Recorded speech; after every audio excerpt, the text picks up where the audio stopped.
રાષ્ટ્રવિરોધી ગુનામાં પકડાયેલા આરોપીઓની તપાસના આદેશ આપવામાં આવ્યા છે। ડીજીપી વિકાસ સહાયની તમામ શહેર અને જિલ્લાના પોલીસ વડાને આ સૂચના મળી છે।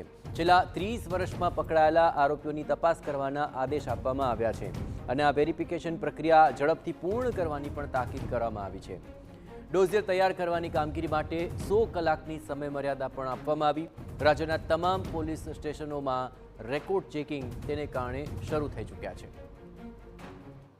એક પોલીસ સ્ટેશનને ફરીથી તાકીદ કરવામાં આવી છે અને સખ્ત સૂચના આપવામાં આવી છે કે આ જે સંપૂર્ણ કામગીરી છે ચેકિંગની, વેરિફિકેશનની, આવતા 100 કલાકમાં એ પ્રક્રિયા પૂર્ણ કરવામાં આવે।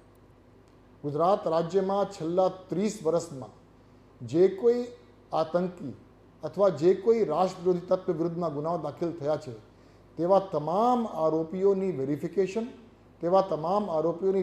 થયા પછી ડોઝિયર તૈયાર કરવા માટે આવતા 100 કલાકમાં કામગીરી પૂર્ણ કરવા દરેક પોલીસ સ્ટેશનોને સૂચના આપવામાં આવી છે।